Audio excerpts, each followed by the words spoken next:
que je me sens perdu. Car il n'y a pas d'issue, car tout est vraiment confus. Je peux compter sur Adonai.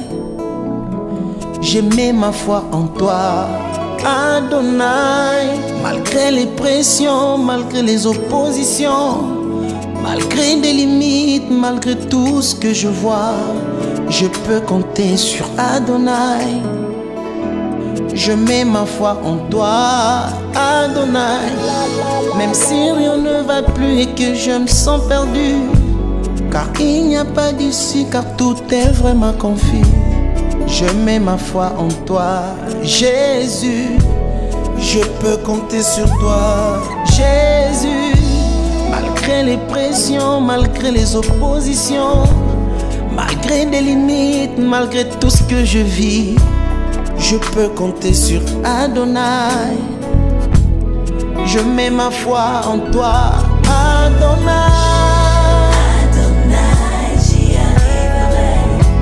Quoi qu'il arrive, j'y arriverai. Oui, j'en suis sûr, j'y arriverai. Mon Adonai, j'y arriverai. Adonai, j'y arriverai.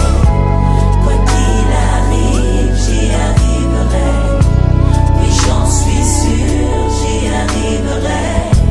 Mon Adonai, j'y arriverai.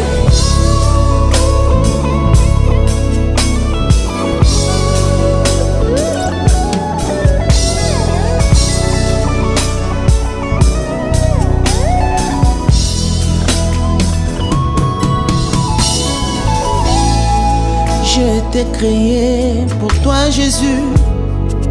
Je finirai par te faire plaisir. Je ne livrerai jamais mon âme au diable à cause de la pauvreté qui me ronge. J'ai été créé pour toi, Jésus. Je finirai par te faire plaisir. Je t'offre ma vie pour l'éternité. Car je sais que tu es fidèle. Esika papa nanga koma kite, ngai mwana na kokoma. Esika bapara nanga bakweyaki, ngai mwana na kokweya te. Oh, je te fais confiance. Yahweh, je te donne ma vie. Je sais, je le crois. Je ne suis plus esclave du péché. Le péché ne me détruira pas. Ma vie est entre tes mains, Yahweh. Oui, j'y arriverai. Par la foi, je le dis et je le confesse. Au nom de Jésus, je me relèverai de mes chutes. Parce que tu es mon Dieu. Yahweh, tu es ma force.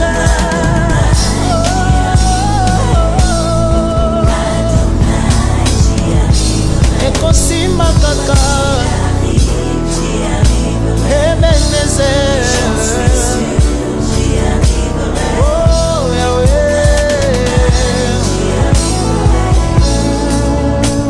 je le sais, ça finira par marcher un jour.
Il suffit, tu parles.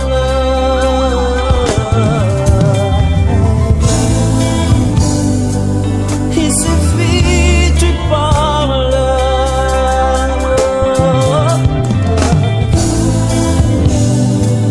Il suffit, tu dis un mot.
Il suffit, tu parles.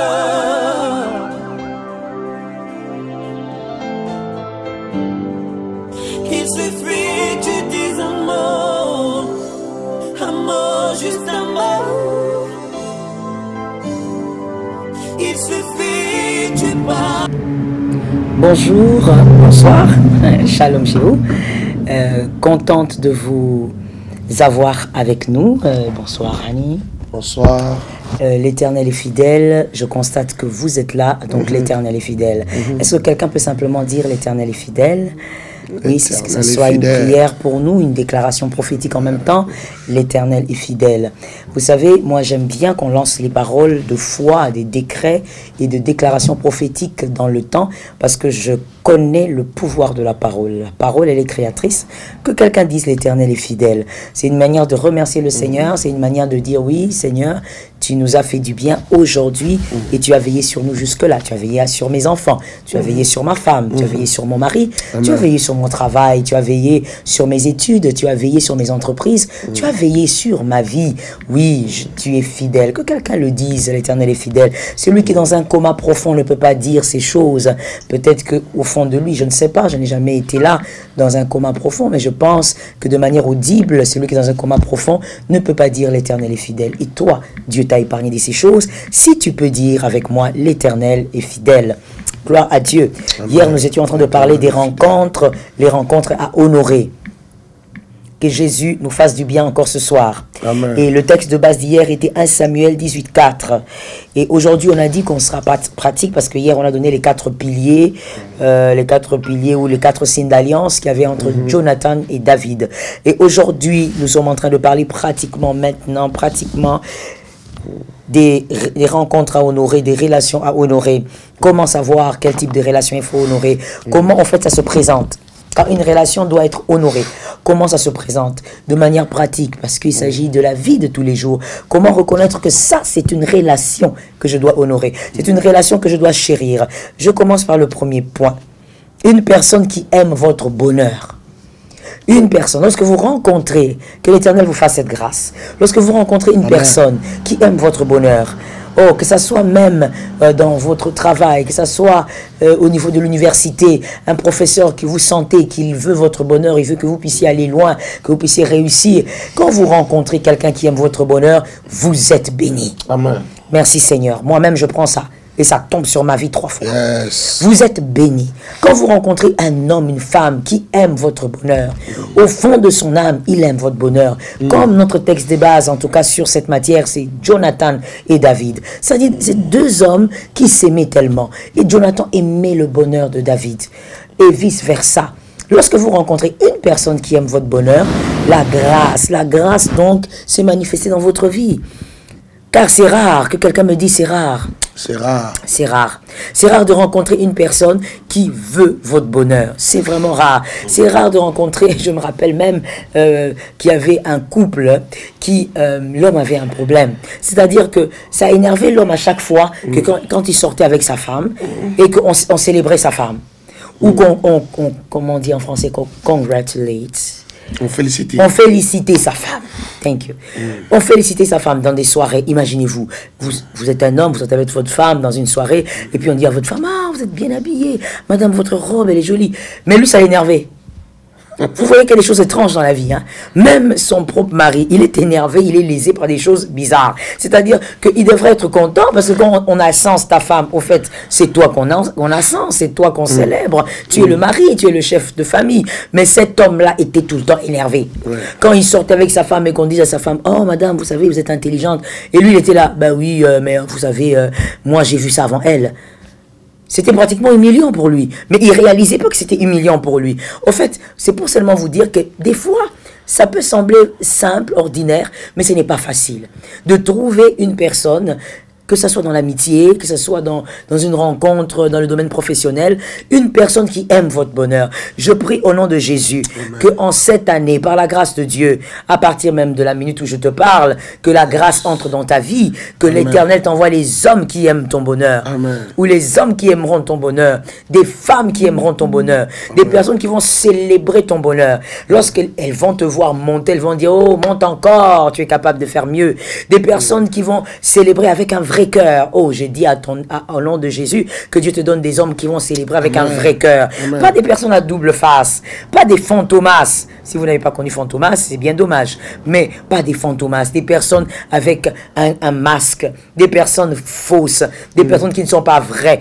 En face de vous, elles vous disent, je vous aime, je suis avec vous, j'acclame, gloire à Dieu pour ce qui vous est arrivé. Mais à côté, elles disent, regarde ça, il n'a même pas bien fait les choses. Il se prend pour qui? Ce n'était même pas bien. Ce n'était même pas agréable. Voilà, il a très mal chanté. Oh, mais écoutez, si j'étais à sa place, j'aurais fait mieux. Pas ces genres de personnes. Déjà, il y en a trop. Alors que l'Éternel te fasse grâce et localise les personnes comme Jonathan, des personnes comme David. Que Dieu te donne ces hommes-là. Que Dieu te donne des personnes qui sont contentes de te voir heureuse. Quand tu nages dans le bonheur, elles sont heureuses avec toi.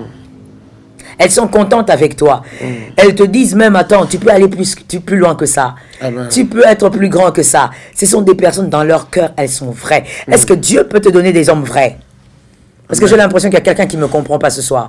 Est-ce que Dieu peut te donner des hommes vrais? Si oui, tu me dis un amen. Est-ce que Dieu, tu crois qu'il est capable de te donner des femmes vraies? Autant toi, tu te bats pour être juste. Il y a des hommes et des femmes sur cette terre qui aussi se battent pour être justes. Est-ce que tu crois que les vraies personnes existent? Parce que les fausses personnes, ce sont les hypocrites. Est-ce que tu crois que les vraies personnes existent? Des personnes qui peuvent être vraies avec toi. Des personnes qui vont t'aimer et qui vont célébrer ton bonheur. Que Dieu t'accorde ces hommes-là, au nom puissant de Jésus-Christ. Que Dieu te surprenne en ce mois d'avril avec ces hommes-là, au nom puissant de Jésus-Christ. Que Dieu te surprenne dans ta vie avec ces personnes-là, au nom de Jésus-Christ. Des personnes qui savent célébrer ce que Dieu fait. Oh, quand ces personnes voient l'amour de Dieu sur toi. Et d'ailleurs, laisse-moi te dire quelque chose que je sentis en ce moment. C'est qu'il y a des hommes qui sont tellement vrais, qui aiment tellement ton bonheur. Des personnes qui sont transformées par la parole. Et ces personnes-là, même lorsque tu es en prison, comme Joseph, tu es dans la prison, mais lui te regarde et dit non, toi tu seras chef ici. Amen. Il te fait chef en prison. C'est-à-dire, même quand tu es dans la galère, à un moment donné, dans une période galérétique, faut prendre ça comme ça, dans une période obscure de ta vie, mais cette personne te dit, tu sais que je sens l'odeur de la bénédiction. Cette personne te dit, tu sais que bientôt l'Éternel va te faire du bien. Cette personne te dit que tu sais que ces obscurités, ces ténèbres vont passer. Cette personne te dit, tu sais, bientôt ça ira mieux. Ça veut dire des personnes qui aiment ton bonheur. Amen. Oh, que Dieu t'en donne. Amen. J'ai envie de décréter quelque chose sur un célibataire. Est-ce que je peux décréter en avance? Est-ce que je peux décréter en avance? Amen. Avant même que nous puissions décréter. Je décrète sur un célibataire que Dieu te donne une femme qui va aimer ton bonheur. Amen. Ça, c'est un autre dossier. Hein? On va en parler peut-être plus tard. Peut-être plus tard, on va en parler. Il y a des femmes, vous épousez, elles n'aiment pas votre bonheur. Mais on en parlera plus tard. Focalisons-nous d'abord sur ça. Que Dieu te donne, je décrète au nom de Jésus, Amen. Célibataire, que Dieu te donne un homme qui va aimer ton bonheur. Yes. Un homme qui va se réjouir de te voir heureuse. Amen. Un homme qui va se réjouir de te voir être, je ne sais pas, PDG d'une entreprise. Un homme qui va se réjouir de te voir être grande dans ton domaine. Amen. Que Dieu te le donne au nom de Jésus de Nazareth. Il ne suffit pas d'épouser un homme ou une femme qui t'aime. Il faut épouser un homme et une femme aussi qui aiment ta grandeur. Yes. Vous savez, quelqu'un peut vous aimer, mais quand au niveau de votre grandeur, ça devient un problème. Voilà pourquoi nous avons dit tout à l'heure, une personne qui aime votre bonheur. Une personne qui aime votre bonheur, c'est important. Vous devez trouver une personne qui aime votre bonheur. Quand Amen. Vous rencontrez cette personne, oh, vous êtes béni. Amen. La grâce de Dieu vous soutient. Yes. Oui, la grâce de Dieu est avec vous. Peut-être pour ne pas oublier, je peux un peu renchérir ce que j'étais en train de dire par rapport à un célibataire qui épouse une femme, mais qui n'aime pas son bonheur. C'est-à-dire, c'est une femme qui vous aime parce qu'elle aime votre taille, elle aime votre corps, et vice-versa. C'est un homme qui aime votre taille, votre corps, qui aime votre intelligence, mais quand l'Éternel commence donc à vous arroser dans ce couple et que l'Éternel commence à vous ascenser selon votre intelligence, selon votre savoir-faire, que l'Éternel commence au fait à vous faire du bien dans le couple, votre femme n'aime pas votre bonheur, elle combat votre bonheur. Il y a même d'autres encore qui combattent le bonheur de leur mari, mais inconsciemment. C'est-à-dire, par ses attitudes, elle ne le sait pas, mais elle est en train de combattre le bonheur de son mari. Il combat le bonheur de sa femme. Il n'est pas d'accord. Vous verrez par exemple un homme qui dit, non, non, non, moi je préfère pas qu'elle puisse aller travailler là-bas, qu'elle reste seulement ici à la maison et qu'elle s'occupe seulement des enfants. Je veux qu'elle se concentre ici. Même quand ça déprime la femme, même quand ça fait du mal à cette femme, même quand ça lui rend folle à certains moments, cet homme veut qu'elle reste là. Ça, ce n'est pas aimer le bonheur de quelqu'un. Quand on aime le bonheur d'une personne, on veut la voir sourire. On veut la voir être en gaieté. On veut la voir être joyeuse, au fait. Quand on aime le bonheur de quelqu'un, on veut la voir être de bonne humeur et être évoluer, s'épanouir. Parce que mon frère, laisse-moi te dire une chose, ma sœur, ce monde a tellement de déboires, ce monde a tellement de tristesse que si tu dois te focaliser sur des choses qui te font déjà mal, qui te rendent triste, tu es en train de compliquer ta vie. Ce monde est déjà tellement compliqué, rempli de douleur, rempli de tristesse. Même des fois, quand tu ne le voudras pas, tu seras obligé de pleurer. Parce qu'il y a toujours des choses étranges qui arrivent. Mais alors, voilà pourquoi, quand vous rencontrez une personne qui peut vous rendre heureuse, alors célébrez cette personne. Honorez cette rencontre. Aimez cette rencontre, car l'Éternel est fidèle. Lorsque vous aimez cette rencontre, l'Éternel va aussi vous arroser parce que vous avez compris. Vous savez, Dieu aime les personne qui ressemble un peu à Marie, celle qui avait porté la grossesse de Jésus. Ou plutôt celle qui avait porté Jésus dans ses entrailles. C'est mieux comme ça. Celle qui avait porté Jésus dans ses entrailles. Les seigneurs aiment des personnes qui ont la foi de Marie. C'est-à-dire que ce sont des personnes qui acceptent que leur bonheur, c'est d'accomplir la volonté de Dieu. Quand tu comprends, tu es capable au fait de reconnaître que ce qu'on te donne est un bonheur. Marie a été capable de reconnaître que cette grossesse-là était un bonheur. Quoique elle allait perdre son fiancé, quoique elle pouvait même être lapidée, quoique on allait certainement la juger, mais elle réalise, elle comprend ça, que ce qu'elle venait de recevoir était une véritable visitation divine. Quand l'Éternel vous donne une personne, que ce soit un mari, une femme, ou même un ami, ou comme je disais dans un domaine professionnel, une personne qui aime votre bonheur, vous devez reconnaître cela. Amen. Vous devez être capable de reconnaître que Dieu m'a fait grâce. Dieu a mis aux côtés de moi un homme, une femme qui aime mon bonheur. Parce que mon frère, ça ne court pas les rues. Beaucoup de gens disent « je vous aime », mais ne le pensent pas. Très peu disent ce qu'ils pensent. Oh oui, dans le monde d'aujourd'hui, et je pense que c'est d'ailleurs depuis que l'homme est homme, très peu disent ce qu'ils pensent. Très souvent, l'homme vous dira autre chose que ce qu'il pense. Quand il dit « je vous aime », il ne pense pas qu'il vous aime.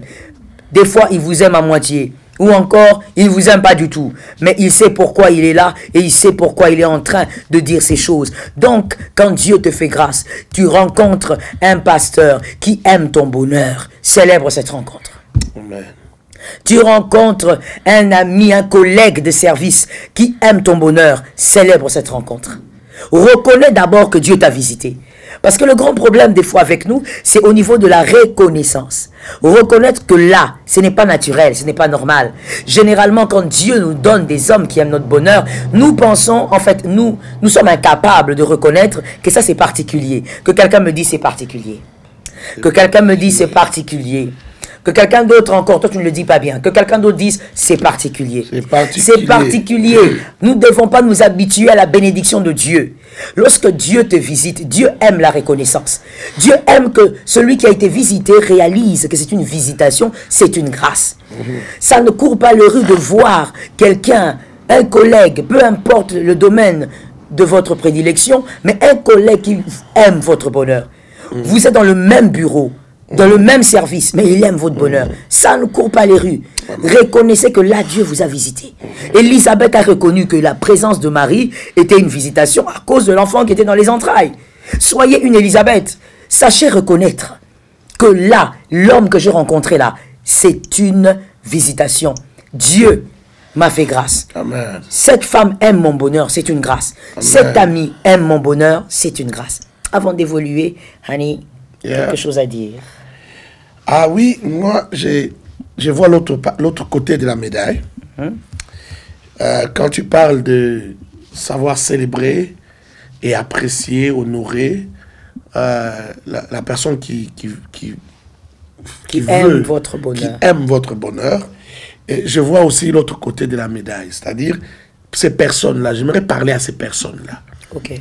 Et j'aimerais parler au potentiel personnes qui doivent aimer les bonheurs des autres, parce qu'ils sont une grande bénédiction, ce sont des gens à célébrer.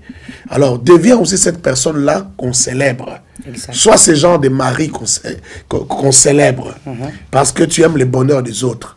Hein? Ce sont des personnes rares, tu l'as dit. Ce sont des personnes particulières qu'on ne trouve pas, hein, qu'on ne ramasse pas. Qui ne courent pas les rues. Qui ne courent pas les rues, comme tu dis. Exactement. Alors, il faut devenir ce genre de personnes. Le monde en a besoin. Ces genres de personnes qui militent pour l'épanouissement des autres. Ces genres de maris qui militent pour l'épanouissement de leurs conjoints. Ces genres de femmes qui militent pour l'épanouissement de leur mari.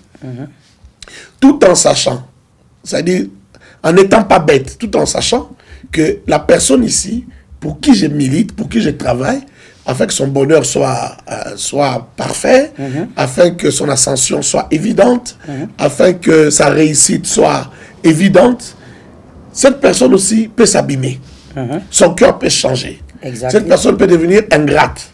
Cette personne peut, un jour ou l'autre, devenir infidèle ou déloyale, mais travailler pour son bonheur. Ça peut mal tourner, mais travailler pour son bonheur. Et surtout, ne pas craindre justement ce pourquoi tu as travaillé. C'est-à-dire, oui, il ne faut pas craindre d'être trahi, pas de déloyauté, mais aussi ne pas craindre les bonheurs, ces bonheurs que tu as recherchés. Tu travailles pour que la personne s'élève, monte. mais tu commences à craindre toi-même sa montée. C'est comme si tu ne croyais pas tellement. Ça commence à arriver, tu crains cela. Tu as peur que cette personne monte. Il ne faut pas craindre ça. Il faut travailler pour le bonheur des autres. Il ne faut pas craindre leur succès. Il ne faut pas craindre leur ascension. Il ne faut pas craindre leur bonheur. Il ne faut pas craindre leur célébrité. Parce que tu peux travailler pour le bonheur de quelqu'un, il devient célèbre. Praise the Lord. Mais tu ne dois pas craindre cette célébrité. Ça fait de toi grand. Même si tu es grand dans l'ombre, c'est-à-dire les gens ne savent pas que tu as travaillé pour ça. Ce n'est pas un problème. Même si tu es grand dans l'ombre, tu as travaillé. Et Dieu te récompensera. Dieu te récompensera. Et le ciel te récompensera. Donc, j'encourage les gens à devenir ces personnes qu'on célèbre. Si on doit reconnaître qu'il faut célébrer ces gens, mais toi aussi, fais un effort de devenir ce genre de personnes que l'on célèbre. Gloire à Dieu. Que Dieu soit loué. Amen. Et donc, tu as déjà même épinglé le premier signe parce que ensuite on dit quels sont les signes qui montrent que cette personne vous aime. C'est facile de dire une personne qui vous aime. C'est facile de dire que c'est cette personne qui aime votre bonheur qu'il faut célébrer, qu'il faut aimer, qu'il faut garder. Amen. Mais quels sont les signes qui montrent qu'une personne vraiment aime votre bonheur? Est-ce qu'on peut lire la parole de Dieu? On va lire 1 Samuel 20. 1 Samuel 20, verset 20 jusqu'au 22. 1 Samuel chapitre 20, verset 20 à 22. Nous lisons au nom de Jésus-Christ. Amen. Amen. Je répète encore 1 Samuel chapitre 20, verset 20 à 22. Je tirerai 3 flèches dans sa direction, comme si je visais une cible. Alors j'enverrai les garçons et je lui dirai, va chercher les flèches. Si je lui dis, voici que les flèches sont en deçà de toi, prends-les, alors viens, tu peux être en paix.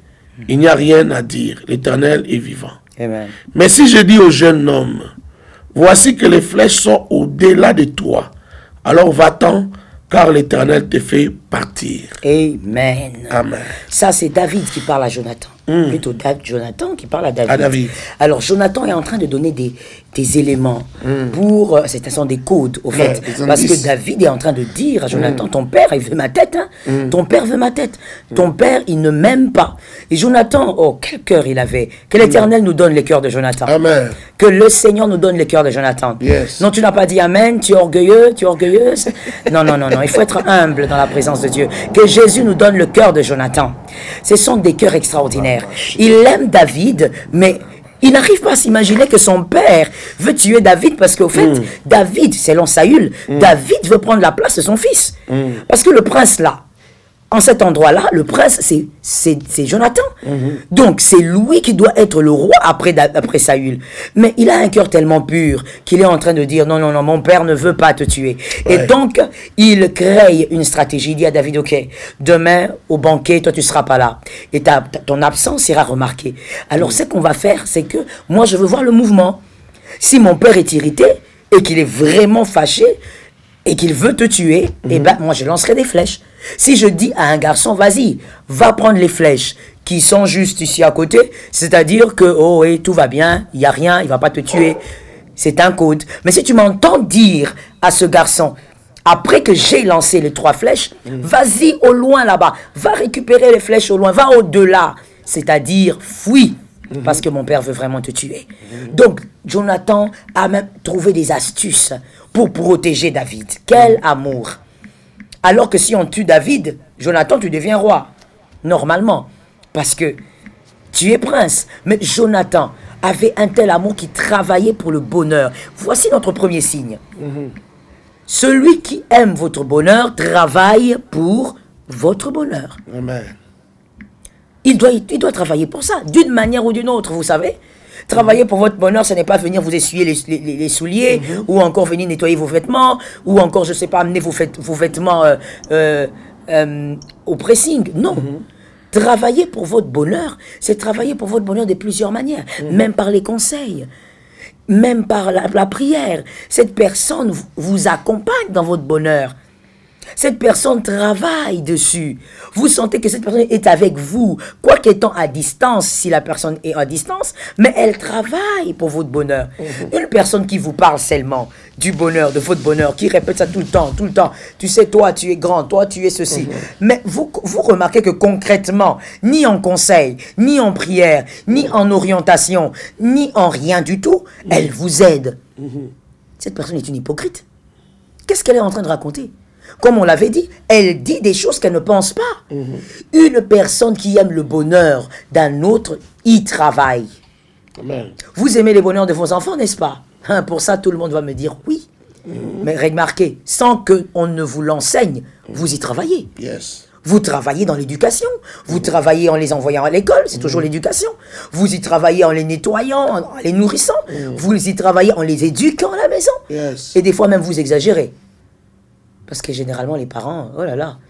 Mais vous voyez, pourquoi vous faites tout ça? Parce que vous voulez absolument travailler pour leur bonheur. Celui qui t'aime travaille pour ton bonheur. Amen. Que ça soit dans le mariage, celui qui t'aime travaille pour ton bonheur. Une femme qui t'aime va travailler pour que tu sois heureux. Va travailler pour que tu montes davantage. Voilà pourquoi la Bible, elle est une grande maîtresse. C'est celui qui trouve une femme. D'autres versions, celui qui trouve une bonne femme. Bonne femme, c'est quoi? Bonne femme, c'est celle qui a des valeurs extraordinaires. Et parmi ces valeurs, il y a aussi l'intelligence. Il y a aussi l'intelligence. Une bonne femme, c'est celle aussi qui est intelligente. Amen. Et cette femme-là va travailler pour ton bonheur. C'est-à-dire, elle ne va pas seulement être là en train de t'empiffrer, en train de te servir tous les mets du monde. Tu manges africain, tu manges italien, tu manges chinois, c'est bien. Mais elle va aussi commencer à réfléchir. Qu'est-ce que mon mari peut faire? Qu'est-ce que mon mari peut réaliser? Quel pas mon mari doit faire pour qu'il soit plus heureux? Pour qu'il entre dans une autre dimension de sa joie? Un homme qui vous aime travaille pour votre bonheur. Amen. C'est votre mari, il voit comment faire pour vous introduire dans un autre type de bonheur. Il y travaille, il y pense. C'est la même chose pour ce collègue, c'est la même chose pour cet ami, c'est la même chose pour cette rencontre. Celui qui vous aime travaille pour votre bonheur. Il va s'y mettre. Il va vouloir que d'une manière ou d'une autre, qu'il dise des choses, qu'il mette dans votre vie des choses qui pourraient vous propulser, qui pourraient vous amener dans votre destinée, qui pourrait vous permettre de vous réaliser. Celui qui n'est pas capable de faire ces choses, attention, je dis encore une fois, attention à celui qui vous encourage toujours, mais qui ne fait rien. Il n'y a jamais du concret dans ce qu'il dit, mais il est toujours là pour donner des belles paroles. Il donne de belles paroles vides, des belles paroles sans action. Celui qui t'aime parle et agit. Même si c'est en prière, mais tu sauras que derrière ces paroles, il y a l'action. C'est quel type d'amour où il n'y a que des paroles, il n'y a pas d'action? Ça, c'est un amour étrange. C'est un amour biaisé. Un amour véritable qui cherche le bonheur est un amour qui est suivi toujours d'une action. Que quelqu'un me dise une action. Que quelqu'un me dise une action. Oui, là, cet amour est toujours suivi d'une action. Parce que c'est ça le véritable amour. Au fait, retiens pour la vie si tu peux, l'amour qui cherche le bonheur est un amour qui travaille pour construire ce bonheur. Amen. Est un amour qui parle bonheur et qui construit bonheur. Amen. Est un amour qui exprime bonheur et qui bâtit bonheur. Mais celui qui ne fait que dire, il est comme je sais pas, une personne qui introduit les gens dans les illusions. Et vous voyez que ces gens sont dangereux. Que des fois même, il vous dit des choses qui n'ont rien à voir avec votre destinée. Vous avez fait médecine et lui vient vous dire, tu sais, toi vraiment, même si tu faisais le pilotage, tu allais être un fameux pilote. Mon frère, arrête ça. Arrête ça. Non, mon frère, toi, comme tu conduis très bien la voiture, pourquoi t'as pas fait comment, chauffeur de course? Arrête ça. Écoute, pourquoi tu dis des choses comme ça? Pourquoi tu perds les temps avec des gens comme ça? Ils t'introduisent dans des illusions. Et comme l'être humain, par notre chair qui est pécheresse, l'être humain aime des fois des ovations inutiles, des ovations stériles, des flatteries. Et donc quand il te dit des choses comme ça, toi tu es content, ah oui, ah, vraiment, hein, tu penses, hein, et tu dis même, dis en plus, qu'est-ce que tu veux dire? Mais il t'endort là. Au nom de Jésus, sors du sommeil. Amen. Sors du sommeil des fameuses personnes qui t'ont endormi par des phrases vides, des coquilles vides, il n'y a rien à l'intérieur. Toi, tu as besoin du solide. Amen. Tu as besoin du solide. Que quelqu'un me dise, moi j'ai besoin du solide. Moi j'ai besoin du solide. Oui, tu as besoin du solide. C'est-à-dire quelqu'un qui dit, je t'aime, je veux ton bonheur, mais qui y travaille aussi. Et qui n'est pas obligé d'y travailler avec toi. Mais même quand il est seul en coulisses, comme tu l'as dit tout à l'heure, même derrière les projecteurs, mais qui travaille pour ton bonheur. Amen. Et tu sais, quand quelqu'un travaille pour ton bonheur, hein, d'une manière ou d'une autre, tu vas sentir que cette personne-là qui me dit qu'elle m'aime, elle travaille pour mon bonheur. Amen. Moi, il m'arrive de parler avec les gens. C'est vrai que des fois, vous êtes tellement nombreux qu'on oublie. Des fois, on a parlé de quoi, avec qui. Mais il y a certaines personnes, quand elles vous parlent, c'est votre première fois de parler avec elle. Elle vous dit seulement, écoutez, je vous suis, je prie pour vous. Vous le sentez même dans sa voix. Peut-être que c'est le Saint-Esprit qui atteste. Hein. Mais vous sentez que ce qu'elle dit est vrai. Elle est peut-être en Italie, elle est peut-être en Irlande, elle est peut-être en Suisse. Mais c'est vrai qu'elle prie pour vous. Amen. Mais il y a des gens, je vous aime beaucoup, vous savez. Ah, pasteur, vous, je vous aime. Mais priez même 1 minute pour moi, tu ne le fais pas. Tu dois bâtir le bonheur que tu dis. Amen. Tu dois bâtir le bonheur que tu exprimes. Amen. Et donc, c'est un signe d'une personne qui réellement aime votre bonheur. Amen. Vous savez, il y a des gens qui aiment tellement, mais qui ne savent pas aimer. Il y a un problème parfois avec l'amour, l'expression de l'amour. Comment exprimer son amour? Quelqu'un peut aimer l'autre et penser que la meilleure manière d'aider cette personne, c'est de trop les protéger. Une surprotection. De surprotéger, oui. Voilà, une surprotection. On y met de la jalousie parfois, beaucoup de jalousie, et on y met beaucoup de restrictions. On fait du tort à son bonheur, mais on veut définir son bonheur soi-même. C'est-à-dire, vous voulez définir qu'est-ce qui va faire du bien à l'autre, au lieu de le laisser vivre sa destinée et définir son bonheur. Exactement. Parce que quand quelqu'un n'a pas défini lui-même son bonheur, si vous définissez le bonheur à sa place, il n'aura pas de passion à vivre cela. Bien sûr. Parce que ce n'est pas ça qui fait son bonheur. Il n'aura pas de passion à le vivre. Donc, il faut faire attention avec l'amour. Et beaucoup de gens le font avec leurs enfants, d'autres avec leurs femmes, d'autres encore avec leur mari. Il n'y a pas que les hommes qui mettent des restrictions autour de leur femme. Il y a aussi des femmes qui mettent beaucoup de restrictions autour de leur mari. Non, il faut que tu sois comme ça. Non, il faut que tu parles comme ça. J'ai déjà vu un prédicateur être dénaturé. Il est fameux, il est extraordinaire lorsqu'il prêche. C'est un homme intelligent, un intellectuel. Mais quand il parle en quinois, sa façon de parler en quinois était très bien. Parce qu'il attirait beaucoup de jeunes. Il pouvait gagner beaucoup de jeunes gens en parlant quinois. Un peu de la quinoiserie. Voilà, de quinoubil, un peu de l'argot. Mais seulement ça dérangeait sa femme. Sa femme est carrée, bien intellectuelle. Elle trouve vraiment que ça fait un peu rude, ça fait un peu bizarre. Or, c'est de cette manière que cet homme était intéressant. Il pouvait gagner beaucoup de jeunes au Seigneur. Alors, on l'a dénaturé parce qu'il y a quelqu'un qui veut définir son bonheur. Il y a des gens qui veulent quelqu'un qui veut définir sa réalisation de soi. Exact. Il se réalise quand il parle comme ça. C'est-à-dire, quand il fait comprendre aux jeunes qu'il a été comme eux, qu'il est aussi quinois comme eux, il connaît ce qu'eux connaissent. Il a vécu les réalités qu'eux vivent. Il peut entrer dans leur peau, il peut entrer dans leurs bottes, il peut prendre leur place. Mais on l'a dénaturé. Du coup, son évangile n'était plus intéressant. Il faut qu'il se redéfinisse lui-même, qu'il se réorganise dans sa tête pour parler comme quelqu'un d'autre. Voyez-vous? Donc, vous devez comprendre que la jalousie, trop de protection, donc une surprotection, trop de restrictions, détruit le bonheur de l'autre. Le bonheur que vous voulez construire là, vous allez le détruire vous-même parce que vous voulez faire les choses, définir les choses à votre manière. Vouloir définir le bonheur de l'autre sans lui, c'est détruire son bonheur. Je répète encore cette phrase. Vouloir construire le bonheur de l'autre sans lui-même, c'est détruire son bonheur. Je le répète pour la dernière fois, vouloir construire les bonheurs de l'autre sans lui-même, c'est détruire ses bonheurs. Que Dieu vous bénisse. Amen. Et nous passons au deuxième point. Deuxième signe, plutôt. Deuxième signe, nous sommes toujours dans le premier point. Celui qui aime votre bonheur, la personne qui aime votre bonheur, est une rencontre à honorer, Amen. à célébrer. Et donc, le deuxième signe, comment savoir que cette personne aime votre bonheur? Elle vous rappelle avec amour les choses à améliorer dans votre caractère ou dans votre manière de travailler. Amen. Elle vous rappelle avec amour les choses à améliorer dans votre caractère ou la manière de travailler. Et donc, ça c'est un deuxième signe. Un deuxième signe à ne pas négliger. Un deuxième signe important.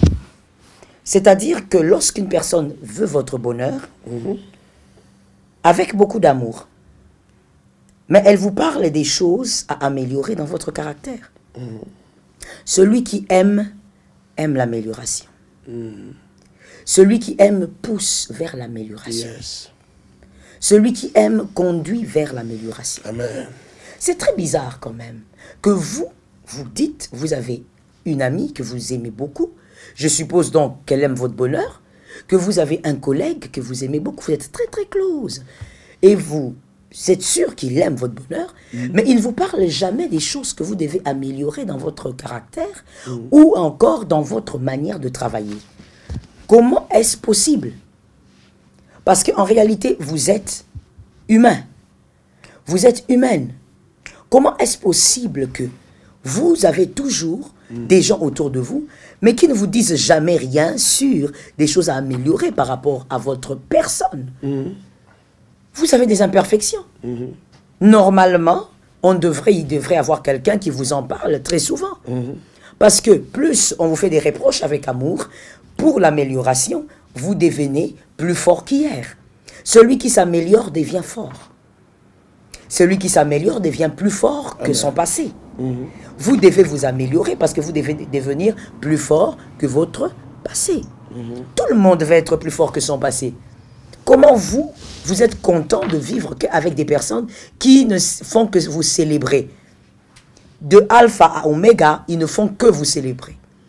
Des personnes qui ne vous parlent jamais de ces choses qui vous empêcheront d'aller plus loin, qui résident dans votre caractère.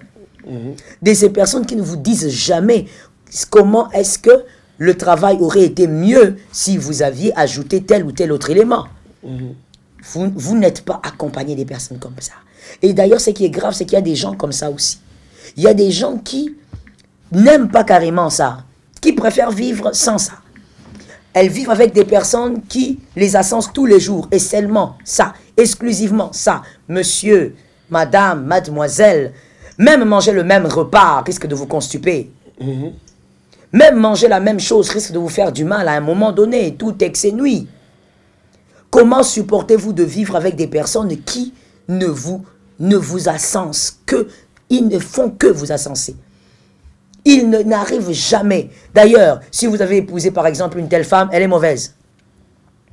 Je suis désolé, mais bon, comme je ne peux pas non plus vous dire de la quitter, parce que c'est contre quand même la parole de Dieu, mais je dis, votre femme n'est pas bonne, votre mari n'est pas bon. Vous avez un mari, une femme, qui ne vous parle jamais des défauts, qui ne vous fait jamais des remarques, qui ne vous dit jamais ce qu'il faut faire pour vous améliorer. Je dis bien, parler des remarques avec amour, puisque la personne aime votre bonheur, donc elle va tout faire par amour. Vous vivez dans un foyer où jamais votre mari, par amour, vous présente des choses à améliorer, mais où est-ce que vous allez? Quel type de foyer vous deviendrez? Qu'est-ce que vous allez finalement devenir? Non, écoutez, si Adam avait dit à Ève, Ève, tu vois, tu es en train de parler avec un être dangereux. Partons d'ici. On aurait une autre histoire. Bon, peut-être que tu n'aurais pas existé, mais bon. Mais on aurait quand même une autre histoire. Mais écoutez, aujourd'hui, qu'est-ce que nous avons? Nous avons un chaos. Nous avons le péché. Nous avons les drames à gauche, à droite. Nous avons les calamités. Pourquoi? Parce que Adam avait péché. Ève était séduite. Donc, regardez le problème. Lorsque vous vivez avec quelqu'un dans votre mariage qui n'est pas capable de vous dire, de jouer franc jeu avec vous et vous dire que là, si tu ne corriges pas, tu vas te cogner. Si tu ne corriges pas, tu as la tête tout droit vers le mur. Vous êtes en danger. Pour ne pas être en danger, vous devez avoir à côté de vous une personne qui vous dit « Attention, il faut que tu t'améliores. Telle chose dans ton caractère va te limiter. Tu pourras aller loin, mais à un moment donné, tu vas te limiter parce que tu es mal-bouche. Tu parles mal. Tu n'as pas une bouche qui sait se gérer. Tu n'es pas comme ces gens de personnes qui veillent d'abord sur sa langue avant de parler. Et donc, comme tu es mal-bouche, tu n'iras pas loin. Tu dois avoir quelqu'un qui est capable de te dire ça. Amen. De te dire qu'écoute, tu pries bien, tu jeûnes bien, tu lis bien la parole de Dieu, tu médites bien, tu es zélé dans le service. Mais toi là, tu es hypocrite. Il faut que Dieu t'aide, te guérisse, parce que ton hypocrisie va te limiter. Il y a toujours quelqu'un qui va constater cette hypocrisie et ça va te fermer des portes. Il faut bien que quelqu'un te parle. Il faut bien qu'il y ait quelqu'un. Monsieur, madame, mademoiselle, permettez-moi de le dire. Vous êtes vice-dieu? Vous êtes qui? Vous êtes juste après Dieu, c'est-à-dire vous êtes vice-dieu. Parce que pourquoi personne ne vous fait des remarques? Pourquoi personne ne vous fait des remarques par amour? Pourquoi personne ne peut vous parler? Pourquoi quand il faut vous parler, tout le monde dit non, non, non, non, non, non. Elle, il faut laisser tomber. Hein. C'est pas le moment. Au fait, avec toi, ce n'est jamais le moment. Au nom de Jésus, sois délivré. Amen. Au nom de Jésus, sors de ce fonctionnement diabolique sorcellérique. Amen. Parce que c'est diabolique. Yes. Toi, quand il faut te parler, il faut toujours mettre les gants. On met les gants et puis on met les chaussettes. Et puis on peut ajouter même les draps au-dessus. Pourquoi? Parce qu'il ne faut pas te léser, il ne faut pas te vexer. Mon frère, pourquoi tu es toujours vexé? Tu es blessé, guéri au niveau de ton âme. Quand tu es tout le temps blessé, quand on te fait des remarques, en réalité, tu as une âme blessée. Tu dois guérir par l'autorité de Jésus. Ma soeur, tu dois avoir des hommes, je ne dis pas une seule personne, des hommes qui aiment ton bonheur et qui te font des remarques par amour. Qui te disent, tu es très bien. Parlons des serviteurs de Dieu. Évoluons dans les 5 ministères. Qui te disent, ces personnes, tu dois les avoir, qui te disent, écoute, tu es un très bon prédicateur, mais tu vois, ton problème, c'est la rancune. Si tu continues comme ça, cette rancune va te fermer les portes. Et en tant qu'enfant de Dieu, tu ne peux pas vivre dans la rancune. C'est pas parce que tu es prédicateur que tu es devenu je sais pas, le vice-dieu ou l'adjoint de Jésus là-bas, pour que tout soit permis pour toi. Non, tout n'est pas permis pour toi. Quelqu'un doit être là pour te le dire. Quelqu'un doit être là pour te dire, écoute, tu es un très bon prédicateur, tu prophétises tellement bien, mais voilà, tu as un petit problème. C'est que tu aimes trop les femmes. Tu adultères. Tu dois avoir quelqu'un qui te le dit.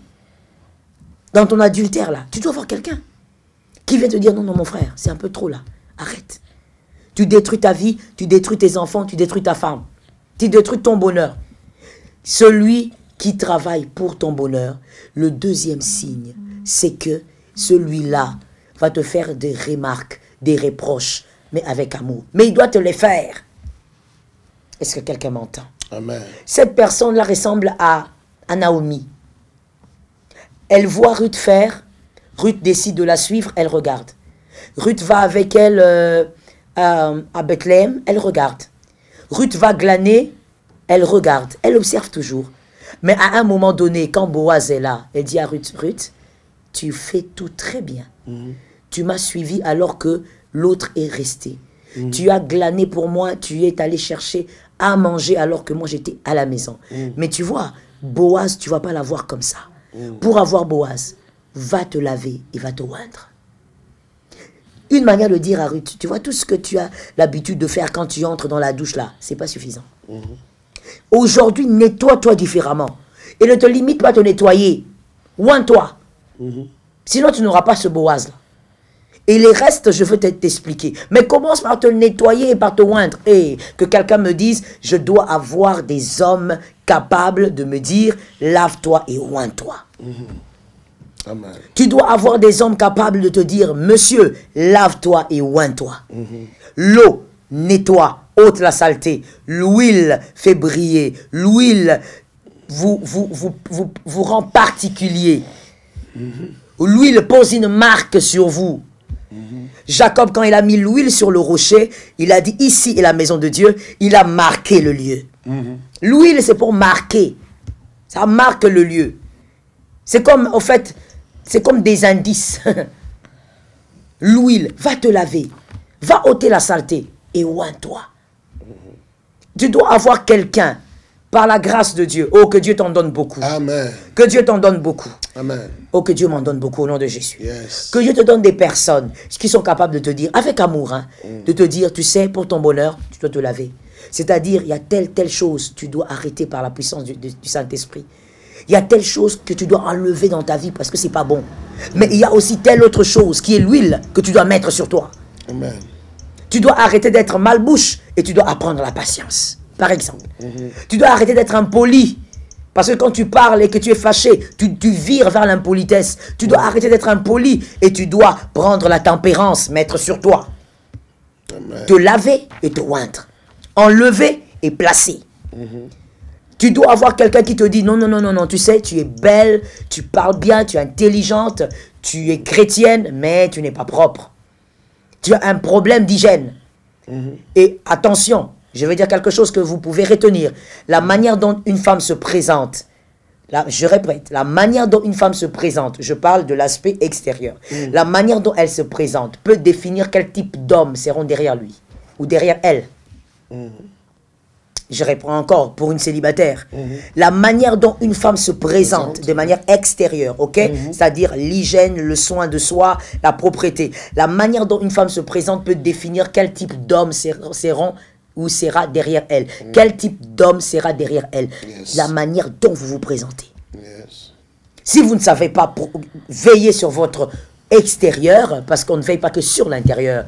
On ne dit pas soit une femme de prière, soit une femme calme, soit une femme qui sait prendre soin de son mari, mais à l'extérieur soit sale, soit bizarre. Tu dois avoir des cheveux comme le volcan. Là, tu es une femme ointe. Non. On ne dit pas, voilà, tu dois t'habiller comme une personne qui, je sais pas, qui est en train de préparer, je sais pas quel type de mariage, là, comme une veuve noire. Non, parce que toi, à l'intérieur, tu as l'huile. Non, non, non, non, non, non, non. Tu dois avoir l'huile, oh, mais tu dois aussi te laver.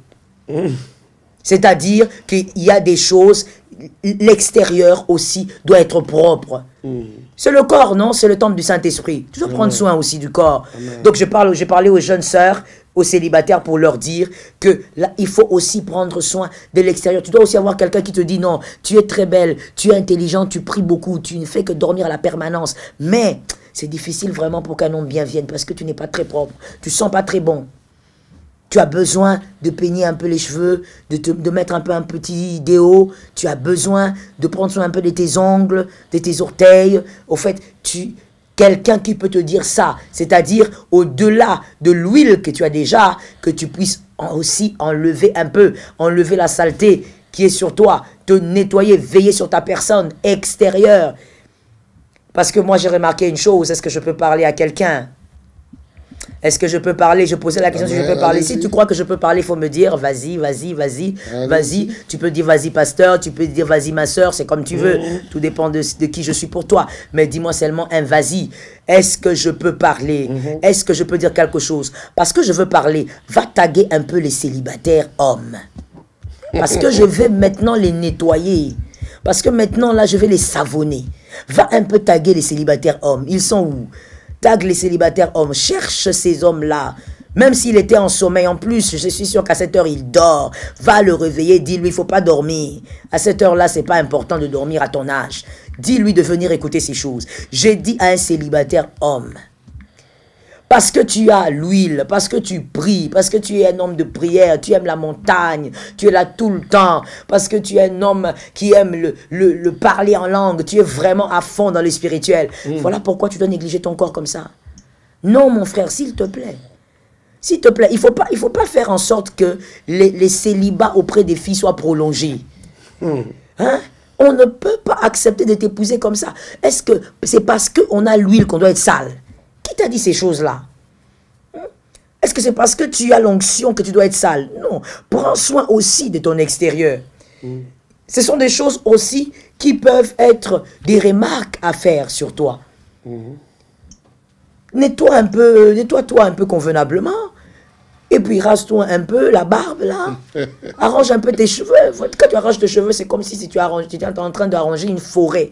Hein? Il n'y a pas un peu de design sur ta tête là, que ça fasse un peu joli. C'est pas possible.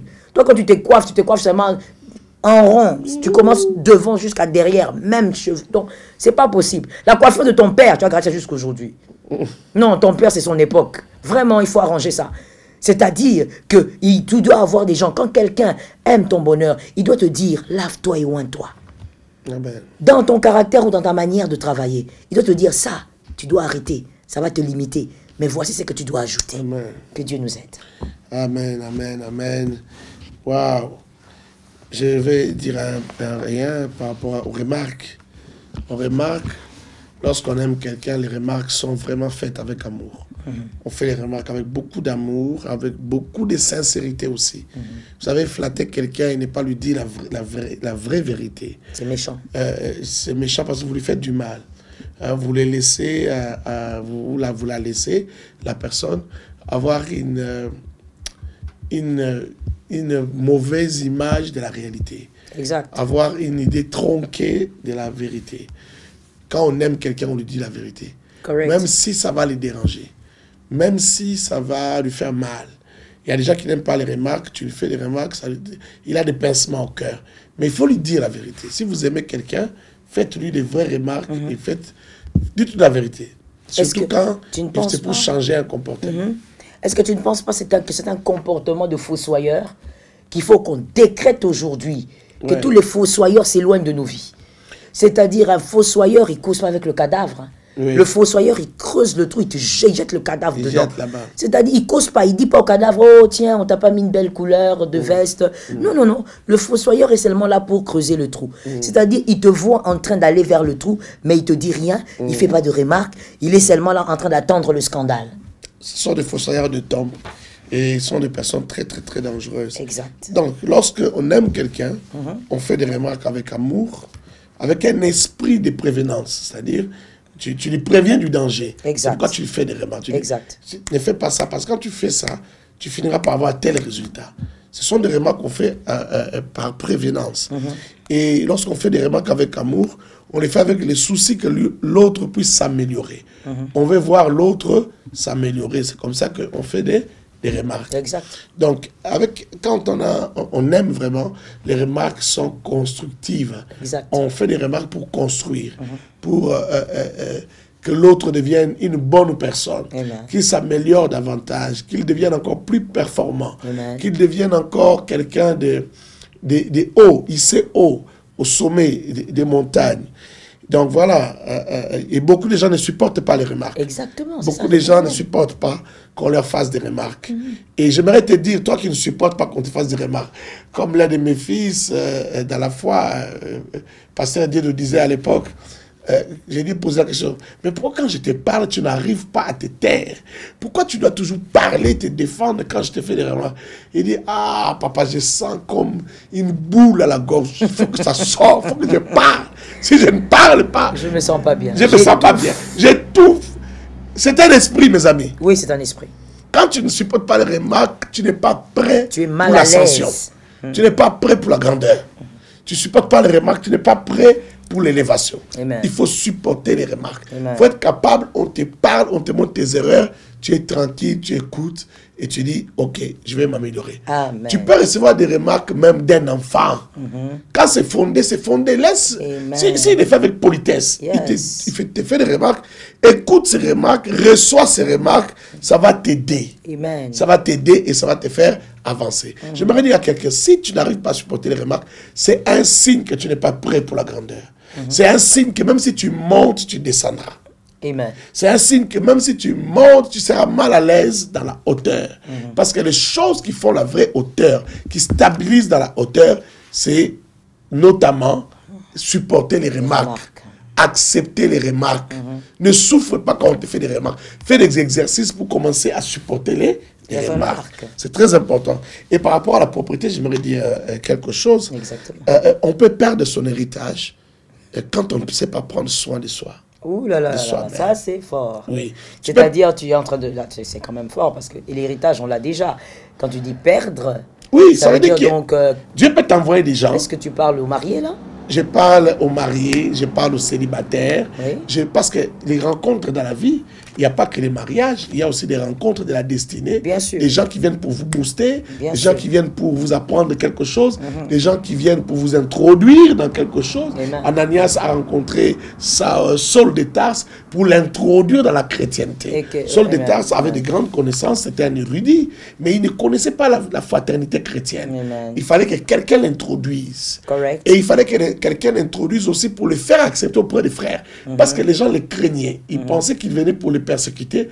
Alors que Saul de Tarse, donc, qui deviendra Paul, avait déjà rencontré Christ, avait déjà donné sa vie à Christ. Il ne voulait plus faire du mal aux chrétiens. Oui. Mais il fallait quelqu'un, Dieu avait préparé quelqu'un, c'était Ananias, l'ancien Ananias, pour l'introduire auprès des frères, auprès de la fraternité chrétienne. Correct. Donc, des gens comme ça, tu peux les faire fuir par ta saleté. Expliquez. Mais tu es tellement malpropre. Tu ne sais pas prendre soin de toi. Dieu l'envoie vers toi. Tu parles d'un homme ou d'une femme. Tu sais, si tu spécifies, ça serait mieux. Hein? Dans tous les cas. Commençons par qui? Celui qui a été créé en premier. Hein? L'homme. Ah bah oui, c'est lui qui a été créé en premier. L'homme. Bah oui. Dieu t'amène quelque part. Il te fait rencontrer une femme. C'est la femme de ta destinée. Mais la femme de ta destinée n'arrive pas à s'approcher de toi, n'arrive pas à croire que c'est vraiment toi. C'est vraiment toi. Oh Seigneur. Il sent l'esprit lui dire, va vers cet homme. Mais quand il regarde l'homme, il dit, ah, ça c'est quel type de créature? Oh, que Dieu nous délivre. Il n'arrive pas à te supporter. Il ne sait même pas comment te faire des conseils parce que quand tu portes... gêné. Oui, gêné. Tu portes des chemises blanches, tu transpires, ça fait des lignes ici, ça fait des dessins, des cartes géographiques.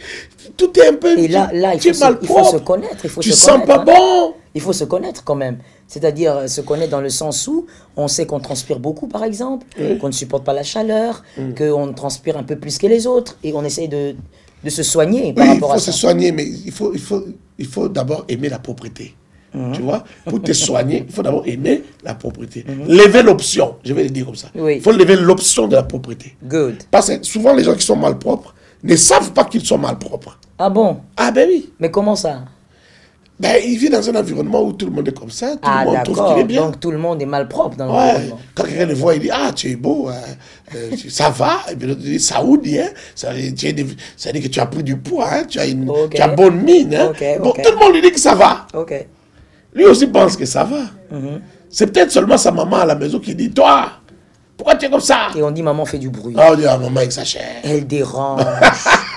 Maman exagère. Oui.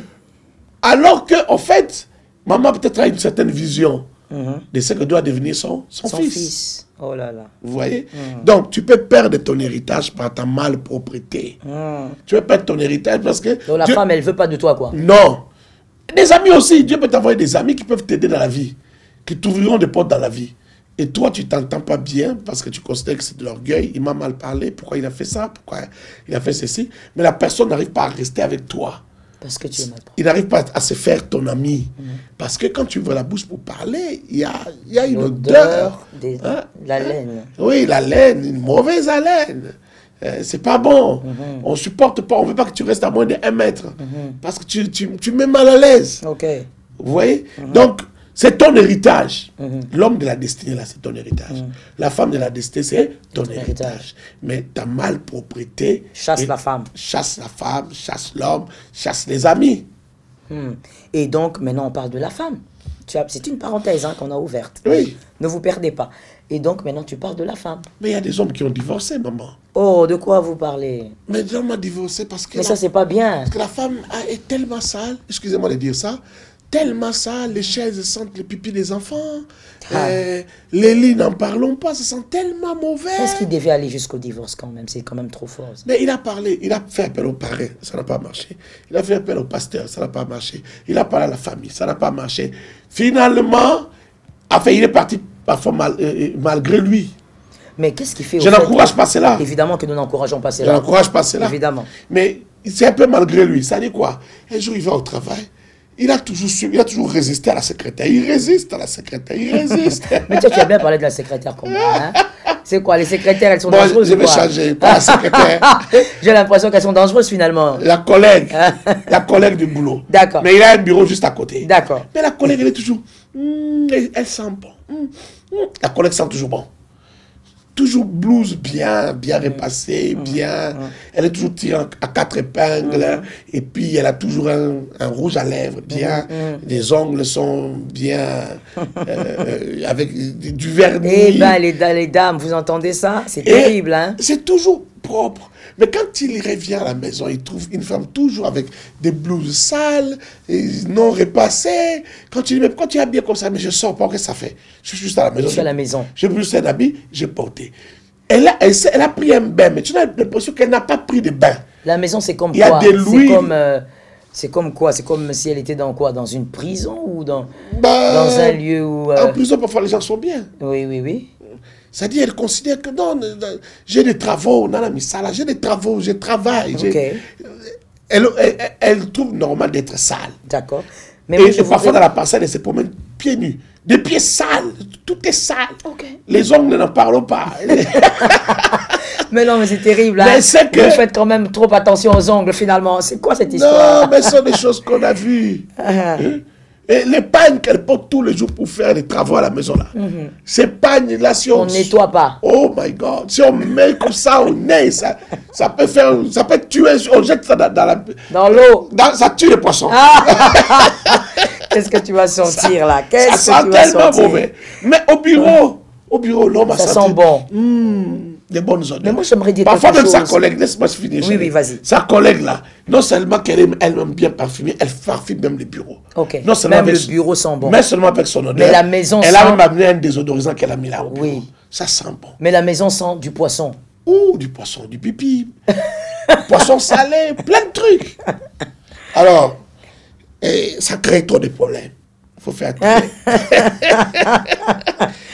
très attention. Lord, alors cet homme-là, si cette femme-là, la collègue n'est pas mariée, un jour, il va dire, bon, comme il n'a pas envie de rentrer vite à la maison, il a envie de sentir de bonnes odeurs. On ne peut pas aller voir un verre quelque part. Ouais. Ils vont boire un verre. Et le mal a commencé. Voilà, le mal a commencé. Parce qu'en réalité, le problème n'est pas le verre, le problème c'est vouloir être dans un confort, dans un endroit bien, dans un endroit propre. Et donc le mal a déjà été conçu. Voilà. Mais moi, quand on boit, et puis ça finit mal. Hein, mais bien sûr, parce que le mal avait déjà été conçu. Voilà. Moi, j'aimerais quand même te poser une question, parce que nous allons atterrir pour décréter aujourd'hui. Mais tu disais qu'on conseille la femme et la femme n'entend pas. Comment ça? Elle ne se corrige pas, c'est qu'on va dire. Ouais. Elle ne se corrige pas, elle n'essaye pas d'aller vers la propriété. Mais comment ça? Parce que je crois que toute femme qui aime son mari aimerait le bonheur de son mari. Et puis bon, elle va faire des efforts. Il y a plusieurs raisons. Il y a plusieurs raisons. Ça peut être, une des raisons, ça peut être que la femme, elle est déjà habituée comme ça. Dans cette vie de la malpropreté. Elle est habituée comme ça fait des années. Elle a vécu dans la saleté, peut-être d'où elle venait aussi. Une deuxième raison, c'est que quand les femmes se marient, parfois, elles baissent les bras. C'est-à-dire, elles ne font plus les efforts. Il y a certaines propriétés qu'on voit dans les jeunes filles. Ça va partir. Oui, c'est parce qu'elle cherche un homme. C'est parce qu'elle veut un homme. Elle veut attirer. Et quand elle a déjà un homme, pour elle, c'est un acquis. Okay. Elle ne veut plus se battre. Okay. Elle ne veut plus se battre. Et une troisième raison, elle a baissé les bras. Elle ne veut plus se battre parce qu'elle ne trouve pas l'homme digne. Digne qu'on se batte pour lui. Et il a commis trop d'erreurs. Ou aussi, c'est dire, pourquoi je vais me battre, je vais souffrir juste pour garder cet homme. Oui. Quatrième raison, elle baisse les bras parce qu'elle méprise. Elle méprise l'homme. Elle méprise, voilà. Elle se dit, oh, il va aller où? Il va rester ici. Oh God. Pour elle, c'est un acquis, il n'y a plus rien à perdre. Oh God. C'est bon, tout est là. Et elle a déjà tout gagné. Elle ne s'imagine pas que quelque chose peut arriver. Voilà. Ça, c'est terrible, surtout que la dernière phrase, elle se dit son mari était un acquis, elle ne pourra plus jamais le perdre. Quel manque de sagesse, puisque nous parlons de la sagesse. Même les membres du corps avec lesquels tu es né, tu peux les perdre. Yeah. On peut t'amputer une jambe, on peut t'amputer une main. Eh bien, attends, tu peux les perdre. Donc comment penser qu'un autre cœur, un autre cerveau, parce que seulement vous êtes mariés, que tu ne pourras plus jamais perdre ton mari, que c'est un acquis. Oh, madame, laissez-moi vous chuchoter quelque chose à l'oreille. C'est une très grave erreur. Ne considérez jamais que votre mari est un acquis. Ne considérez jamais que votre femme est un acquis. Travaillez tous les jours pour vivre votre bonheur ensemble et pour s'auto-garder. Que l'Éternel nous aide. Nous allons passer au décret de ce soir parce que je crois que les personnes ont assez reçu leur part, en tout cas aujourd'hui. Et nous étions seulement à la première rencontre, c'est-à-dire au premier type de rencontre. Donc une personne qui aime votre bonheur est une rencontre à célébrer et à honorer. Et donc demain, nous allons évoluer vers le deuxième type de personne ou deuxième type de rencontre que vous devez honorer. Amen. Avant de passer au décret, j'aimerais insister sur le fait de partager. En tout cas, nous n'avons pas suffisamment partagé aujourd'hui. C'est vrai qu'il y a quand même des gens qui ont suivi, mais on n'a pas suffisamment partagé. Pasteur Diodo, tu n'as pas partagé comme d'habitude. Pasteur Flavien, tu n'as pas partagé comme d'habitude. Pasteur Christian Bamba, même n'en parlons pas, tu ne partages pas. Et tout le monde doit partager. Il faut partager Blanc, il faut partager Élisée, il faut partager les amis qui nous suivent. Venez avec l'esprit du partage. Il faut partager. C'est ça l'amour. Faites bénéficier aux autres. L'amour, il faut partager. Il faut partager. Aime ton prochain comme toi-même. Nancy Lumba la Kaninda, il faut partager. Tchaï, Chichi, il faut partager. Il faut beaucoup partager. Partager. Que Dieu vous bénisse abondamment. Amen. Que Dieu soit loué. Amen. Les décrets.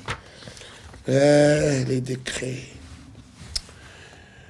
Aujourd'hui, on va décréter que Dieu nous donne ces genres de personnes. Au nom de Jésus. Que Dieu te donne ton Jonathan. Au nom de Jésus. Un Jonathan qui va t'aimer, un Jonathan qui va te célébrer, qui va te faire du bien, qui va te propulser, qui va te faire quitter d'une marche vers une autre marche. Au nom de Jésus. Nous déclarons au nom de Jésus. Au nom puissant de Jésus, je décrète que l'Éternel est fidèle encore une fois. L'Éternel me fait grâce cette année. L'Éternel manifeste ses bontés.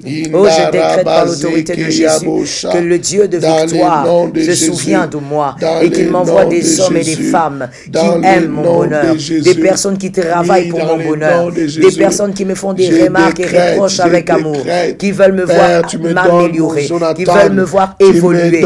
Oh, le Dieu de grâce, merci Seigneur parce que tu m'accordes un homme d'alliance, une femme d'alliance, une personne Seigneur qui aura son âme, son cœur pour mon bonheur, le rocher de ma victoire. Je crois Seigneur que c'est toi qui disposes. Tu disposes les cœurs, tu disposes les hommes, tu disposes les femmes, le rocher de ma victoire. Je crois Seigneur éternel que cette grâce est sur moi cette année. Je crois de l'agneau de Dieu que cette grâce est sur moi au nom de Jésus. Qu'en ce mois d'avril jusqu'à la fin de l'année, je veux célébrer les hommes, Seigneur, que tu vas attirer auprès de moi, des personnes qui sont capables, Seigneur, d'ascenser ma joie, des personnes capables de célébrer ma joie, le rocher de ma victoire. Je crois que tu le fais. Oh, tu m'accordes les hommes de l'alliance, tu m'accordes les femmes d'alliance. Ramachete, Seigneur, tu me fais grâce.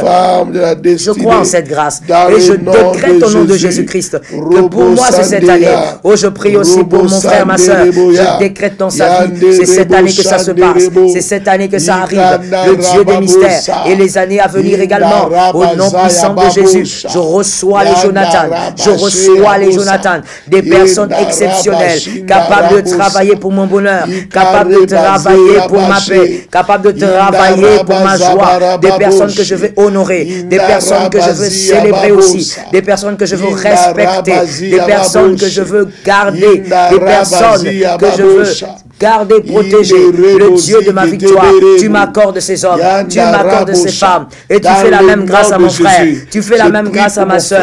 Oh, le rocher des âges, Père, tu vas éloigner de lui des personnes dangereuses, des personnes qui sont là et qui attendent le scandale. Tu vas éloigner de lui des fossoyeurs, au nom de Jésus, des personnes qui attendent, Seigneur, qu'il trébuche, des personnes qui attendent, Seigneur, que le mal lui arrive, des personnes qui méditent, Seigneur, sur le mal qui doit arriver.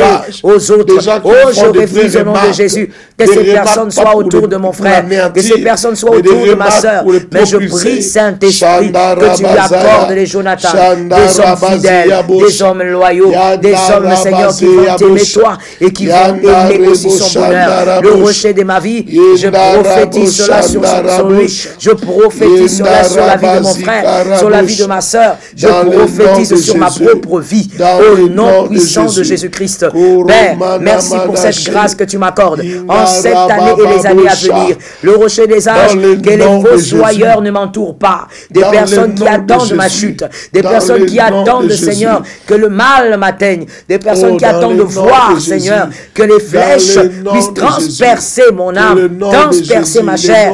Au nom de Jésus de Nazareth, je refuse, Seigneur éternel, la présence de ces personnes, la présence permanente de ces personnes. Oh, je refuse que les fossoyeurs qui attendent, Seigneur, creuser mon trou, soient, Seigneur, fasse partie de mon entourage, sois autour de moi. Au nom de Jésus, je refuse cette présence. Au nom puissant de Jésus, que la grâce me couvre, que la grâce me soutienne, que la grâce soutienne mon frère. Oh, je décrète ce soir, la parole reste dans le temps, dans le registre du temps. Au nom de Jésus de Nazareth, le Dieu de ma foi, je crois que tu l'accomplis, je crois que tu le fais. Au nom puissant de celui qui est fidèle. Ô Saint-Esprit, tu visites mon frère, tu visites ma soeur, et tu accordes des hommes spéciaux. Au nom de Jésus de Nazareth.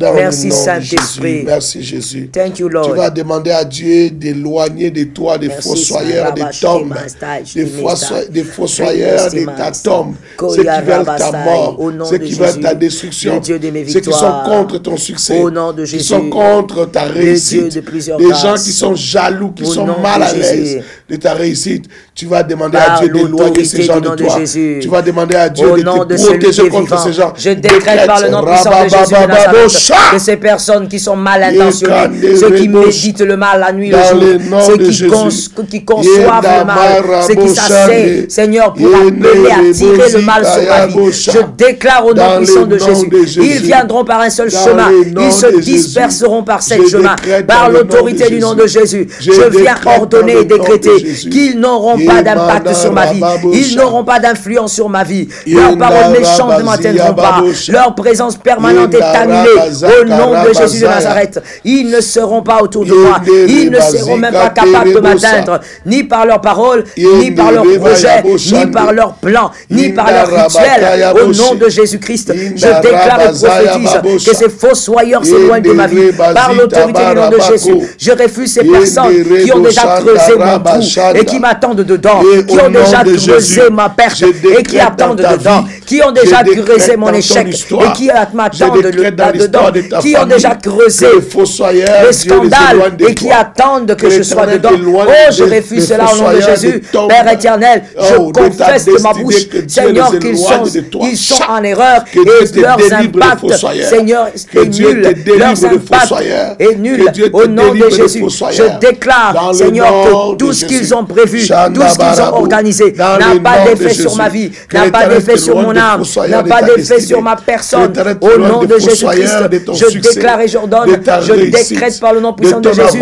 En ce soir, je place ta phrase sur ma tête, je place ta phrase sur l'atmosphère de ma vie, sur l'atmosphère spirituelle de ma vie, et je déclare qu'ils n'ont pas de place, qu'ils n'ont pas de force, ils sont incapables, oh, ils sont incapables de traverser la ligne, de traverser la limite. La limite spirituelle a déjà été placée. Ils sont incapables d'aller au-delà, ils sont incapables d'aller outre. Au nom puissant de Jésus, je déclare que tout ce qu'ils ont planifié est sans aucun effet. Oh, je ferme toutes les portes des malédictions qu'ils ont ouvertes. Je ferme toutes les portes des paroles méchantes qu'ils ont ouvertes. Je les ferme au nom de Jésus-Christ. Et je prophétise sur mon frère que dans sa vie, les fossoyeurs ne viendront pas prendre toute la place. Les fossoyeurs de sa vie ne viendront pas pour s'installer. Au nom de Jésus, peu importe les stratégies, ils ne seront pas capables de percer le mur, de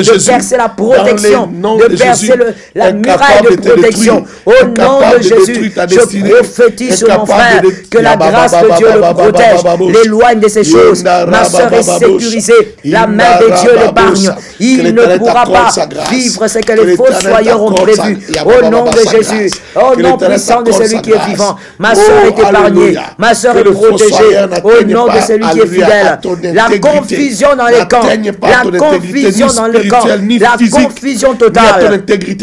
Au nom de Jésus, la confusion dans les camps de ceux qui complotent contre toi, de ceux qui complotent contre ta vie. Au nom puissant de Jésus, je décrète la confusion dans le camp de ceux qui complotent contre mon frère, ma soeur, complotent contre ma vie, complotent contre mon église, complotent contre ma famille, contre mon pays. La confusion totale. Père de gloire, tu es celui qui envoie aussi une nuée de confusion. Au nom de Jésus, Seigneur, la confusion, qu'il se disperse. Oh Seigneur, sur le lieu de la rituel satanique, qu'il se disperse. Oh Père éternel, qu'un ouragan les disperse, qu'un tourbillon les disperse. Au nom puissant de Jésus, puissant guerrier, je décrète en ton nom, Père, tous ceux qui parlent la nuit, le jour, pour imposer, Seigneur, la destruction, pour imposer la mort, pour imposer le mal, Seigneur, ils sont déjà confondus. Au nom de Jésus, oh oui Seigneur, comme la femme de Naaman avait déclaré, oh je récupère cette phrase qu'elle avait dite, si celui que tu combats est un juif, tu es déjà tombé. Oh Seigneur, je déclare au nom de Jésus, si Seigneur c'est mon frère, ils sont en train de combattre un fils d'alliance, alliance dans l'alliance de Jésus, une alliance pure, l'alliance du Christ. Si ma soeur qu'ils combattent sont dans ton alliance, une alliance pure, l'alliance du Christ, ils sont déjà tombés. Au nom de Jésus. Alléluia. Merci Saint-Esprit. Oh, tu vas demander au Seigneur, tu vas décréter l'onction dans ta vie. Tu vas demander au Seigneur de te couvrir, de te oindre, de déverser l'onction sur toi. Et que cette onction te garde des pièges de méchants. Que cette onction te garde des pièges de fossoyeurs. Même si quelqu'un t'empoisonne, que le verre se casse. Même si quelqu'un t'empoisonne dans une assiette, que l'assiette se casse. C'est le décret de ce soir. Que l'assiette se casse. Si quelqu'un veut te faire du mal, que le projet soit dévoilé. Que si quelqu'un te fait un trou pour que tu tombes dedans, une fosse pour que tu tombes dedans, qui tombe lui-même à ta place, que l'Éternel te garde, que l'onction te garde. Demande l'onction. Au nom de Jésus de Nazareth, revêtu, par le nom puissant de Jésus, j'appelle l'onction sur ma tête, l'huile sur ma tête. Merci Saint-Esprit de me oindre encore ce soir, différemment, oh comme David avait dit, que ma coupe déborde. Ô Seigneur éternel, qu'elle ne soit pas que pleine, mais qu'elle déborde ce soir. In the name of Jesus, Père incomparable, oins-moi, différemment ce soir. Ton onction, Père, illumine mon esprit. Ton onction, Seigneur, qui ouvre mes yeux spirituels. Ton onction, Seigneur, qui me fait parler, Seigneur, des gloires, selon les rémas qui vient d'en haut. Seigneur, ton onction, qui m'amène dans les profondeurs, Seigneur, de tes grâces. Ton onction, qui m'amène dans les profondeurs de tes révélations. Que ton onction, qui m'amène dans les profondeurs des choses cachées, que l'homme charnel ne peut pas capter, que l'homme animal ne peut pas capter. Au nom de Jésus de Nazareth, Père éternel, que ma coupe déborde. In the name of Jesus. Père, merci pour ton onction. Merci pour cette huile que tu déposes sur ma tête, le rocher de ma victoire. Que loin aussi mon frère, loin ma soeur, nous décrétons ce soir, nous sommes des hommes ouins, des femmes ouintes. Père incomparable, tu nous oins différemment. Nos coupes débordent et quand ça déborde, ça tombe sur nos vêtements. Oh, même nos vêtements, Seigneur, sont remplis de gloire. Même nos vêtements, Seigneur, sont imbibés d'huile parce que nos coupes débordent. Le rocher de ma victoire, oui, que la gloire véritable, Seigneur éternel, qui couvre la vie des hommes, qui est la tienne, couvre nos vies à cause du débordement d'onction, à cause du débordement de grâce, à cause du débordement de l'huile. Le rocher de ma victoire, et que cette huile tombe, que ça descende jusque sur nos pieds, au Père, et que ça puisse oindre, impacter nos pas, impacter tout ce que nous faisons, impacter partout où nous irons. Au Saint-Esprit, que l'huile arrive jusqu'à nos pieds, et là où nous irons, que nous soyons des hommes et des femmes d'impact, par le nom puissant de Jésus. Père incomparable, que ma coupe déborde ce soir. Je décrète que l'onction, Seigneur, nous guide, que l'onction nous oriente, que l'onction, Seigneur, nous règle, que l'onction, Seigneur éternel, s'impose dans nos vies, que ton onction, l'onction de Jésus s'impose dans nos vies. Que notre futur, Seigneur de gloire, soit bien équilibré à cause, Seigneur, de cette onction qui s'impose aujourd'hui. Le rocher de ma victoire. Merci, Seigneur, pour cette huile qui manifeste, Seigneur, tes bontés. Cette huile qui manifeste tes grâces. Cette huile qui manifeste ta puissance. Je te rends grâce, Seigneur éternel, car c'est par l'huile que David a été ce qu'il est devenu. C'est par l'huile que Ruth a pu avoir Boaz. C'est par l'huile, Jésus, Rimosta, que Josué a su arrêter, Seigneur éternel, le soleil. C'est par l'huile que ton huile, Seigneur éternel, sur nos têtes ce soir, fasse des choses glorieuses. Père, au nom de Jésus, que par lui, le Saint-Esprit, nous puissions pénétrer, Seigneur, l'impénétrable. Par l'huile, que nous puissions atteindre ce qui est difficile à atteindre. Par l'huile, que nous puissions posséder ce qui est difficile de posséder pour le commun des mortels. Que l'huile, Seigneur, nous impose. Que l'huile nous positionne, nous équilibre convenablement. Ton huile. Merci, Saint-Esprit, de nous oindre encore. De nous oindre encore. Que la coupe déborde. Merci pour cette grâce. Merci pour cette huile qui ne tarit pas, qui ne sèche pas, oh, qui est toujours, Seigneur éternel, fraîche, puissante, activée et en action. Merci pour cette huile. Merci pour la grâce. In the name of Jesus. Thank you for the mercy. Rabastemai, Yekai, Yarabasatayamai.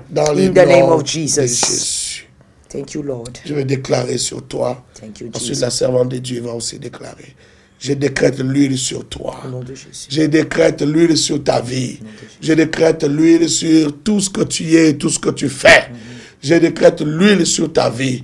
Que l'onction en toi attire de bonnes personnes.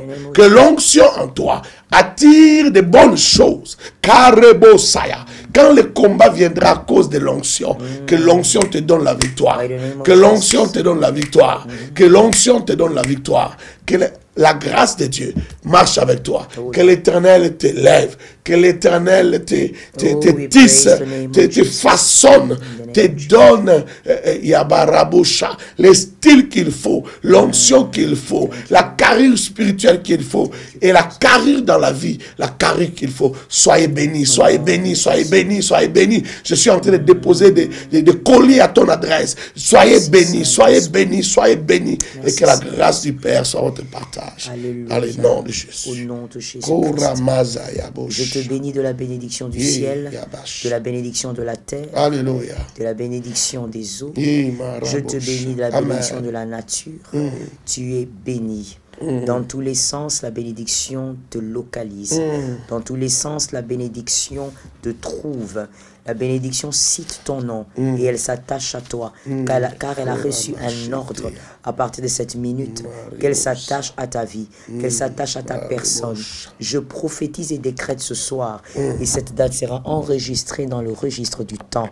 Je déclare au nom de Jésus-Christ que cette année, l'Éternel te donne la victoire sur les humiliations d'hier. Que Jésus t'accorde la victoire. Amen. Sur les choses qui t'ont humilié hier. Les choses qui t'ont rabaissé, les choses qui t'ont même fait disparaître à un moment, les choses qui t'ont diminué. Que l'Éternel te accorde la victoire aujourd'hui. Que Dieu t'accorde la célébration demain. Sur ces choses, sur ces humiliations, tu as la victoire aujourd'hui. Et demain, tu as les célébrations.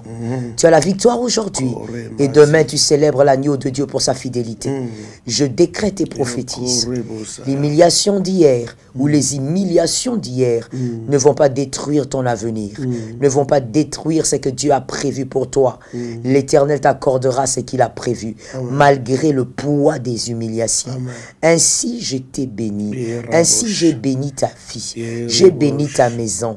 Je sens une onction qui me demande de bénir tes finances. Je bénis tes finances au nom de Jésus-Christ. Que l'Éternel multiplie tes avoirs. Que Dieu te donne la bonne santé et la force afin de produire. Que tu sois productif au nom de Jésus de Nazareth.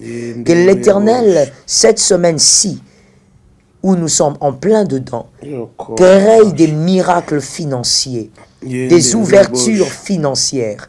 Au nom de Jésus, je vois cette onction-là. Je vois cette onction sur plusieurs. Que l'Éternel le fasse pour toi cette semaine et même la semaine prochaine. Car l'Éternel me dit qu'il y a des personnes qui vivront aussi cette onction pendant 2 semaines d'affilée, une onction d'ouverture financière. L'Éternel n'est pas un homme, il est fidèle. Il accomplit ce qu'il dit. Il n'a pas besoin de se faire aider, il sait le faire lui-même. L'Éternel déverse sur toi cette onction. Si c'est toi qui es attaché à cette parole, ça descend sur ta tête. Ça demeure sur ta tête. Ça demeure sur la tête de ton mari, de ta femme et même de tes enfants. La bénédiction et la visitation financière. Ainsi, j'étais béni par l'autorité du Saint-Esprit. Amen. Amen. Merci Jésus. Merci Saint-Esprit. Soyez bénis abondamment. Amen. Aujourd'hui, c'est la 40e nuit. 21e nuit. Ok. 21e nuit, nous avançons. Oui. Il nous reste combien de nuits? 29 nuits. Que Dieu vous bénisse abondamment. Amen. L'opération achat parcelle continue. Bien sûr. Ne l'oubliez pas. Que la grâce du Père soit avec vous. On se retrouve demain à la même heure. Au revoir. On est en jeûne. Que Dieu vous bénisse. On est en jeûne, oui.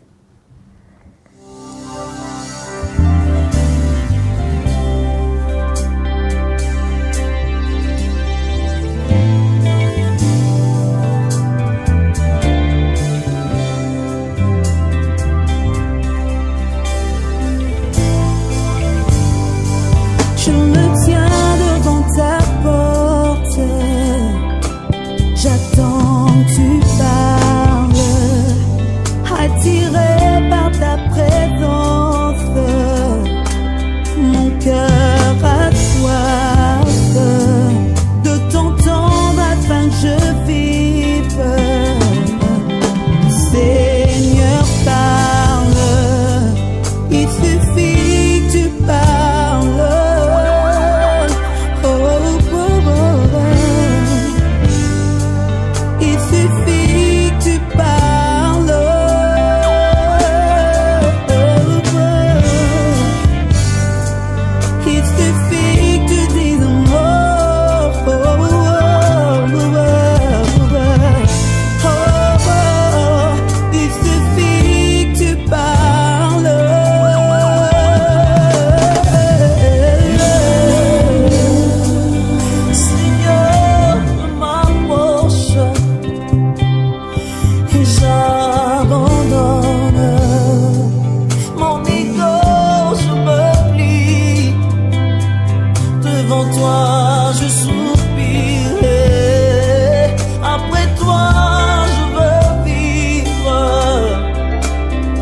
Fais-moi grâce, il suffit